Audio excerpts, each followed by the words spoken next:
જય શ્રી કૃષ્ણ. પ્રિય દર્શકો, શું તમે જાણો છો કે બ્રહ્માંડના બે સૌથી શક્તિશાળી ગુરુઓ દેવગુરુ બૃહસ્પતિ અને દૈત્ય ગુરુ શુક્રાચાર્ય 14 મે 2026ના રોજ એક સાથે આવી રહ્યા છે.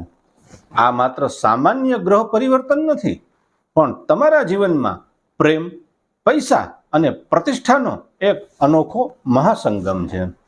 2 જૂન સુધી ચાલનારી આ દિવ્ય યુતિ કઈ રાશિઓના નસીબ ચમકાવશે અને કોણે રહેવું પડશે સાવધાન. જો તમે તમારા જીવનમાં સુખ અને સમૃદ્ધિનો નવો અધ્યાય શરૂ કરવા માંગતા હો તો આ વિડીયો તમારા જ માટે છે. દર્શક મિત્રો, શરૂઆત કરીએ પ્રથમ રાશિ મેષથી. તો મેષ રાશિના જાતકો માટે આ યુતિ તમારા 3જા ભાવમાં થશે, જે લેખન, સંચાર અને મીડિયા ક્ષેત્રે મોટો અવસર લાવશે. જો તમે યુટ્યુબ કે ઇન્સ્ટાગ્રામ પર કામ કરો છો તો આ સમય અત્યંત ખાસ રહેશે. 28 મે પછી લગ્નની વાતોમાં તેજી આવશે અને વેપારીઓને નવા સંપર્કોથી મોટો લાભ થશે. વૃષભ રાશિની વાત કરીએ તો શુક્ર તમારા ધનભાવમાં ગોચર કરશે. જૂના અટકેલા નાણાં પાછા મેળવવા માટે આ શ્રેષ્ઠ સમય છે. પારિવારિક સંપત્તિના વિવાદો ઉકેલાશે અને તમારી વાણીમાં મધુરતા આવશે. બેન્કિંગ અને ફાઇનાન્સના વિદ્યાર્થીઓને વિશેષ સફળતા મળશે. તો મિથુન રાશિના જાતકોને ગુરુ શુક્રની યુતિ તમારા જ લગ્ન ભાવમાં થઈ રહી છે, જે તમારા વ્યક્તિત્વમાં અદ્ભુત આકર્ષણ લાવશે. અપરિણિત લોકો માટે લગ્ન નક્કી થવાના મજબૂત યોગ છે. સામાજિક માન સન્માનમાં વૃદ્ધિ થશે અને વેપારમાં કોઈ મોટી ડીલ ફાઇનલ થઈ શકે છે. કર્ક રાશિને શુક્ર 12મા ભાવમાં હોવાથી તમારા વિદેશી કનેક્શન મજબૂત બનશે. જો તમે આયાત નિકાસ કે હોટેલ વ્યવસાયમાં છો તો વિશેષ લાભ થશે. 2 જૂન પછી જ્યારે ગુરુ તમારી રાશિમાં આવશે ત્યારે તમારો સુવર્ણકાળ શરૂ થશે. સિંહ રાશિની વાત કરીએ તો આ ગોચર તમારા લાભ ભાવમાં છે, જે જીવનનો સૌથી મોટો ધનવૃદ્ધિ યોગ બનાવશે.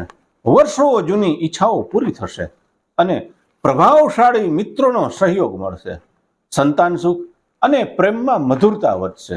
કન્યા રાશિના જાતકોને 10મા ભાવમાં આ યુતિ તમારા કરિયર માટે સ્વર્ણકાર સાબિત થશે. નોકરીમાં પદોન્નતિ અને મોટી જવાબદારી મળી શકે છે. આ દરમિયાન જમીન, મકાન કે વાહન ખરીદવાના મજબૂત યોગ બની રહ્યા છે. તુલા રાશિની વાત કરીએ તો ભાગ્ય ભાવમાં આ ગોચર તમારા ભાગ્યના દ્વાર ખોલી દેશે. ધાર્મિક યાત્રા અને વિદેશ પ્રવાસની તકો મળશે. કાયદાકીય ક્ષેત્ર કે પરામર્શના કામ સાથે જોડાયેલા લોકો માટે આ સમય પરમ સૌભાગ્યશાળી સમાન છે. પ્રિય વૃશ્ચિક રાશિની વાત કરીએ તો 8મા ભાવમાં યુતિ હોવા છતાં અચાનક ધનલાભ અને વીમાના પૈસા મળવાની શક્યતા છે. અટકેલી મિલકતના પ્રશ્નો ઉકેલાશે અને સાસરી પક્ષ સાથેના સંબંધોમાં સુધાર થશે. ધનુ રાશિના જાતકોને 7મા ભાવમાં શુક્ર ગુરુની યુતિ દાંપત્ય સુખનો ઉત્તમ યોગ બનાવશે. ભાગીદારીના ધંધામાં મોટો કોન્ટ્રાક્ટ મળી શકે છે. જીવનસાથી સાથેના સંબંધોમાં નવી તાજગી અને મધુરતા આવશે. મકર રાશિના મિત્રોને 6ઠા ભાવમાં ગોચર હોવા છતાં તમને કોર્ટ કચેરીના કેસમાં વિજય અપાવશે. જૂની બીમારીઓથી રાહત મળશે અને વિરોધીઓ શાંત થશે. આ દરમિયાન વિદેશ યાત્રાના પણ મજબૂત યોગ બને છે. કુંભ રાશિના જાતકો માટે 5મા ભાવમાં આ યુતિ રચનાત્મક કાર્યો અને શિક્ષણ ક્ષેત્રે સર્વોત્તમ છે. શિક્ષણ માટે સર્વોત્તમ છે. અપરિણિત લોકોને પ્રેમનો પ્રસ્તાવ મળી શકે છે. મિત્રો અને મોટા ભાઈ બહેનોનો પૂરો સહયોગ મળશે. મીન રાશિને 4થા ભાવમાં આ ગોચર ભૌતિક સુખ સુવિધામાં વધારો કરશે. ઘરનું વાતાવરણ મધુર બનશે અને માતાના સ્વાસ્થ્યમાં સુધારો થશે. નોકરીમાં માન સન્માન અને પદોન્નતિ મળશે. તો પ્રિય દર્શક મિત્રો, 14 મે 2026થી શરૂ થતો આ 25 દિવસનો સમય તમારા જીવનમાં એક નવી ક્રાંતિ લાવવા જઈ રહ્યો છે. જો તમને ઉપયોગી લાગ્યું હોય તો વિડીયોને અત્યારે જ લાઈક કરો અને તમારી રાશિ અમને કોમેન્ટ બોક્સમાં જણાવો. જ્યોતિષ અને ગ્રહ ગોચરની આવી જ સચોટ માહિતી માટે મારી સાથે જોડાયેલા રહેજો.